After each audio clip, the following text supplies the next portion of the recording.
Deadeye is one of the best elite specializations for thieves who want to chain kill mobs out in the open world of Guild Wars 2 because of the Deadeye's mark recharging as soon as you get the kill.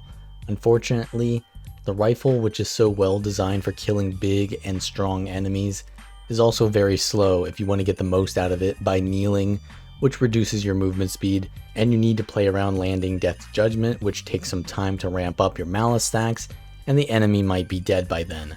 However, with the dual pistols, you don't need to kneel to get full damage, and all of your damage comes from one attack for the most part, so there's minimal ramp up time. You start blasting immediately. So in this video, I'll be going over a double pistol Deadeye build, which uses one set of gear and swapping a few traits allows you to chain kill mobs in open world while moving really fast. It's quite exhilarating actually. And then another setup which allows you to take on big bosses with unlimited ammo. So if you like to run and gun with your thief, stick around, and if you enjoy this video, remember to check out the best source for fun and effective builds on guildgen.com. So let's start out with the gear. I mix Berserker and Marauder for crit chance and a little bit of vitality because thieves have very low health and you can get one-shotted by some mechanics, so you want to have a little bit of a buffer there. So Marauder trinkets and Berserker armor with the Scholar rune because you want to get that crit damage modifier. We don't need any precision because we'll get plenty of it from our traits. Then on the pistol, I go for Force for even more damage modifiers. This is your damaging weapon set, so you want to go for as much damage as possible. And then Celerity, which will give you quickness for 5 seconds after disabling a foe. And we've got Headshot on the pistol, and also our Deadeye's mark will be able to daze the target, and that will give us a disable, and then we'll be able to get quickness to land our burst. And then on the short bow, I go for Energy and Bloodlust Sigil. This is mainly a utility or a AoE weapon. So if you're in a really dangerous spot, you can swap to the short bow, you get an extra dodge from the Energy Sigil, and then you can use the short bow 3 to evade even further. And then you can start stacking up Bloodlust stacks, which can then be useful on your other weapon set, which is your main damaging set, and get even more damage there. So stacking up that Bloodlust Sigil is pretty nice for increasing the amount of damage and burst you do. Also take Relic of Speed, which increases your movement speed by 66% while under the effect of Swiftness. We've got permanent Swiftness just from Thrill of the Crime. And this is really important because to use your main damaging ability, the Unload on the pistol set, you need to be facing the target. And the main purpose of this build is to be able to do range damage. And when mobs are running towards you, it makes it hard for you to sit there and just cast your pistol 3 if they're up in your face. So you need to be strafing constantly. And this increased movement speed allows you to avoid many things just by purely moving so that you never have to interrupt spamming your 3 skill. So while this build is actually very simple and uses mainly one button to do damage, a lot of the skill comes through your movement and being able to position correctly to allow yourself to actually just spam 3. And it's also really important to understand how strafing works in this game. If you strafe sideways, you move slower. If you move backwards, you move even slower. So you need to move forwards or strafing forwards with the forward and left or forward and right keybinds to get the maximum movement speed. So what you kind of want to do is if there's a mob chasing you, you want to be strafing either to the left and aiming to the right, or strafing to the right and aiming to the left, because that'll get you the most movement to get away from them while still keeping them in your frontal cone to be able to unload on them. For the traits, I go for Critical Strikes and Trickery. Twin Fangs and Practice Tolerance will give you the most damage modifiers, and since we already get full might from using the pistol 3, we don't need to go for Assassin's Fury, and we've only got one Signet, so just go for these two always. But you can choose between No Quarter and Invigorating Precision. If you really need more healing, then go for Invigorating Precision, but otherwise it's way more burst damage to go for No Quarter, and this will give you the ability to chain kill mobs very fast. Trickery allows you to front load your burst damage because it gives you buffs as soon as you use your Deadeye's mark, so there's very little ramp up time. You get that Swiftness, Fury, and Might at the start.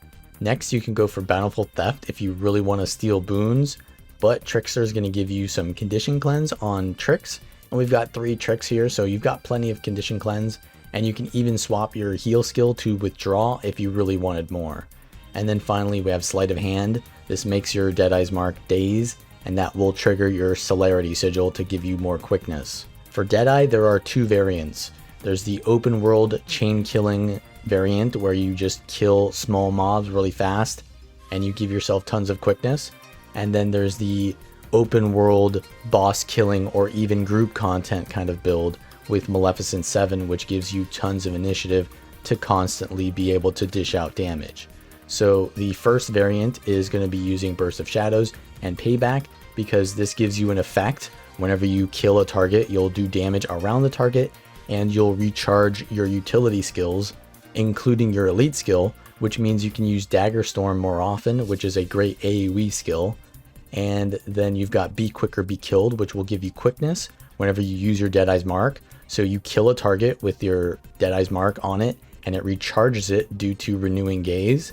And then you can mark the next target and then keep moving on to the next target and next target. And this gives you more quickness the more you kill things, and essentially you're going to get permanent quickness, which will also give you more power and precision, which is going to give you more damage. However, when you're in a situation where mobs don't die within 4 seconds, you're going to run out of initiative because the mob isn't going to die and you can't steal to them to get the extra initiative from the Kleptomaniac. And it's better to run Maleficent 7, and in that case it would also be better to run Malicious Intent and Premeditation. So you can either go all middle for open world chain killing or the top bottom top for killing bosses. Alright, so this is a Fractal 97 solo of the first boss Mama. It's not really the best show of an open world build, but it can show the potential in a challenging situation. So I'm going to show how the positioning of the build is extremely important, because essentially you're surviving through using your movement with this build. So I can actually jump to avoid this attack, I think, for the most part. And we want to be just constantly using unload without ever really dodging unless we really have to. So we're going to be keeping up our Maleficent 7. We're using that variant, by the way, of course. You always want to be using that with a boss. And I'm going to move out to max range here. Keep using my Maleficent 7 with the sneak attack F2. And that will recharge my Malice so I can get it again. Use my quickness here. Try to use movement here. Strafe, like, see how I'm strafing left while shooting to the right? That's going to give me maximum movement speed while also having... Okay, we're gonna need to dodge this. Yeah, maximum movement speed while also still hitting the boss with my attacks. And we want to move in for this, I think. Yeah, and now we just need to stand in this bubble, and that will give us safety. And we can just keep shooting the boss here with our unloads. Now some extra mobs are spawning. Now for these, I can use Dagger Storm to handle them like this, but they're just gonna respawn later on anyways. So what I really want to be doing is strafing constantly and making them essentially chase me, so that I'll be running ahead of them while they chase me, and I can just hit the boss so that they don't get in my way and essentially body block my pistol shots. So we want to dodge this now. We're taking some damage here. We want to get to max range distance here when we are avoiding that mechanic. Get inside the bubble here. Just keep spamming overload while strafing, and that's pretty much the idea, right? I'm gonna get the boss to 75. I didn't think I'd be able to get out of range of that in time, so I just faced away from the boss to get maximum movement speed. Dodge these, and now we've got to start attacking this Watch Knight. Watch Knight has a pretty tall hitbox here, so we're actually hitting it while these mobs are kind of in front of me, so that's pretty nice. And the boss is still attacking. We might need to dodge here twice. Okay, we want to get away from all this. This is kind of dangerous. Keep spamming. So it's doing that mechanic, so I can just stay at max range. And yeah, we're kind of backpedaling right now because of the positioning. We want to get it to like a circular motion where I can be strafing forwards and still hitting the mobs. There's also I think I'm getting conditions from the the instabilities. So I'm going to heal up here from the Dagger Storm. It's going to be nice. Yeah, Dagger Storm is a full heal if you're going to AoE a ton of mobs at once, so it's pretty nice to use. Need to get into this. The stealth from the F2 is kind of nice there to prevent the boss from spawning more of those orbs. I'm going to swap into Shortbow here because I'm taking a lot of pressure, and doing the AoE from the Shortbow is going to get these mobs off of me, and it's going to allow me to heal a little bit more. I'm going to use quickness here just to cleanse. Okay, we can get this Watch Knight down. It is a little bit more of a...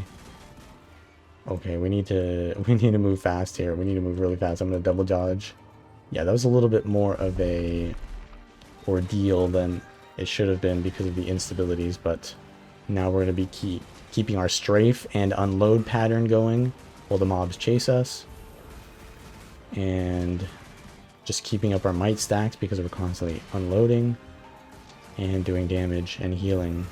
Trying to heal through this mechanic as much as I can. Okay, we need to go to max distance here while strafing. And we're getting full movement speed. Dodge this. Okay, we're taking some damage. We need to keep healing. Need to get in here. Double dodge in. Move forwards. Return to strafe. Keep that max distance. I wasn't facing the boss there, so my unload kind of canceled itself. Get out of that poison. I'm gonna need to full heal myself here by attacking all these mobs with the Dagger Storm.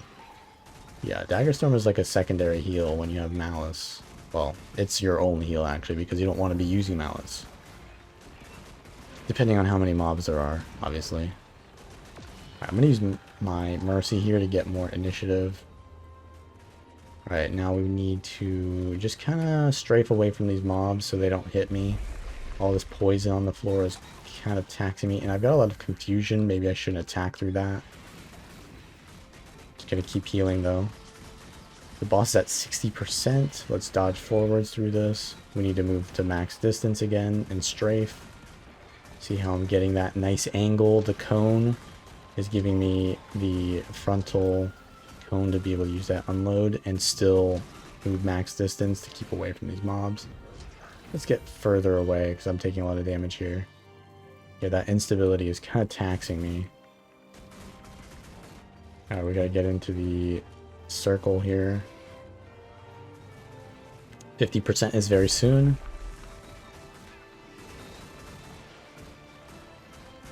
Just keep on strafing during this. This is just free damage I can get off because I can just entirely avoid the mechanic here. Let's get Mercy going there because I was a little bit out of initiative. Okay, we need to get max distance. I'm going to turn away so I can get max distance as soon as possible because I was a little bit too close there. We're at 50%. This is pretty dangerous because we got to kill the Watch Knight, but the boss is still able to attack me. Don't want to get hit by any of that stuff. Yeah, the boss is still attacking me and the Watch Knight as well. Dodge that. I'm kind of moving sideways here. Can't move forwards because of our positioning, but not ideal, but it's the best we can do. I'm going to use Dagger Storm to get rid of some of these mobs and heal. We'll reset our Malice with the F2 into sneak attack. And we're just going to keep up the damage on this Assault Knight when it's not evading. We need to move in. Try not to stand in anything, which is going to be hard to do. Dodge away from whatever that is. The boss is giving us some free time here, but now it's back to doing this. I'm going to try to dodge backwards just to get out of this positioning. 5% on the Watch Knight. We can finish this off very soon. Yeah, we kill it before it does that. Okay, we need to get into the circle. The other orange circle is going to end anyways because we killed that mob. And we're back on the boss. All right, this is a max distance strafe situation.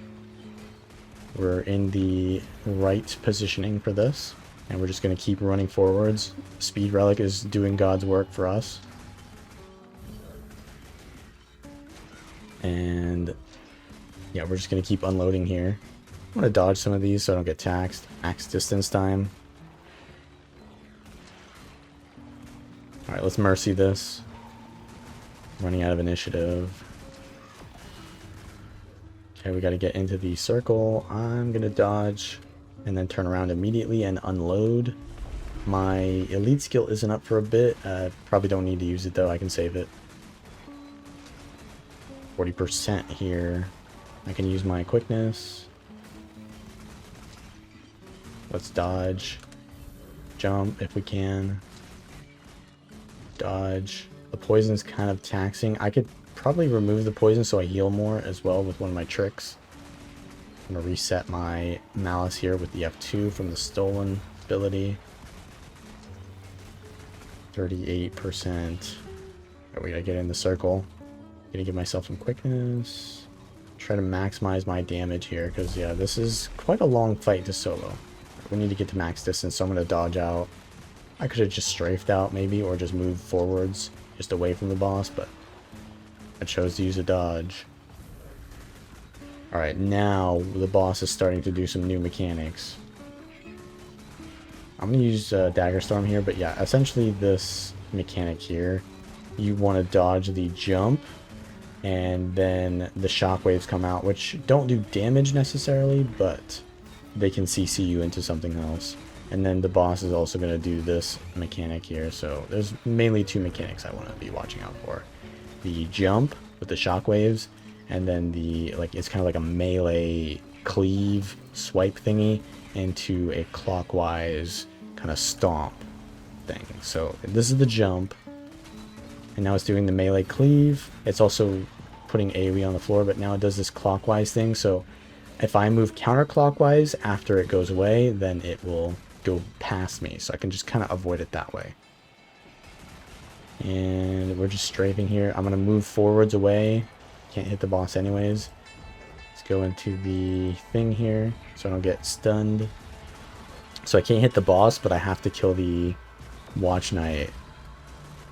So we want to stay near this for the counterclockwise pattern. And I'm going to give my... yeah, these mobs are going to become really annoying here. I gotta be careful and dodge this leap. I'm going to use the Shortbow 3 as well as like a secondary evade. And yeah, this is pretty dangerous, but I'm going to stay on the Shortbow here because, yeah, I think this is the most dangerous part of the fight because the boss can't be attacked, and it's doing the most dangerous mechanics, and it's also got a Watch Knight out at the same time. But I've got my Dagger Storm as a get out of jail free card if I really need it. I've got a Stun Break, which has an evade. I'm going to use Dagger Storm here just to get out of this corner. I don't like being in this corner. Alright, let's watch what the boss is doing. It's going to do the counterclockwise shockwave, and I double dodge that. Yeah, a lot of dangerous mechanics overlapping here, and the boss is actually shielding the Watch Knight because it's in Vuln. Okay, we want to avoid this by running away and then jumping over if possible. These mobs are going to be... okay, this is dangerous. I need to dodge this. Okay, perfect, perfect. Alright, go back to unloading. We can damage the Watch Knight. Well, we're kind of like strafing backwards because of how the positioning is, but it'll do. Dodge into this. Alright, this is dangerous. We had to double dodge this, I think. There's a shockwave. Move left and then move right out of it. Yeah, these instabilities are taxing me pretty hard as well. But now the Watch Knight is dead, so we just got to focus the final boss. Gonna do the jump, so I'm gonna move as far away as possible to give myself more time to react to it. Gonna do the cleave into the counterclockwise, or it's clockwise. Just gonna move through and keep attacking. And now it's pretty much the fight is over at this point because, yeah, the hardest part is over. I just need to play safe and not throw at this point, so give myself some room here. Don't eat these melee attacks. Okay, I want to get out of this. It's going to do the shockwave. Just going to pull it out of this AoE. Yeah, this is a kind of a bad spot. I'm going to get rid of this mob. Spawning these AoEs on the ground, I can't really see their animation. Yeah, okay, we're out of that corner now, so we're in a better spot. Now I can just move away at max distance. I don't want to get hit by that cleave. And now we can just move clockwise with it because we've got plenty of space. Get out of melee range by strafing, but keeping the boss in front of us. I'm going to move forwards just to get more distance. And yeah, it's going to do that again, the clockwise animation. We can just move with it this time because we don't have too much space because of that circle on the ground. I'm going to get more malice, move away, dodge in, get some quickness, and just unload spam while I've got time to. Move away. Okay, it's doing the cleave. I'm going to dodge inwards, jump, move forwards through that so I get away as fast as possible. And I'm going to, okay, move away from the shockwave and then dodge in, keep unloading. 10%. Gonna spawn more area on the ground. Alright, it's gonna do the clockwise animation. I need to just jump and keep unload spamming. I'm gonna move over here. And yeah, it's pretty much done. I don't want to jinx myself, but I think it's pretty much dead at this point. Gotta be careful with those things on the ground though. Okay, we need to move away so I don't get hit by those melee attacks. Gonna do the hound. Just keep doing damage. So yeah, the fight is pretty much over. I'm gonna take this win, but yeah, if you like this content, then make sure to check out the link in the description for the full build and also any other open world builds that I'll be coming out with. And if you also like this particular build, like the video, subscribe for more, and I will see you guys in the next one.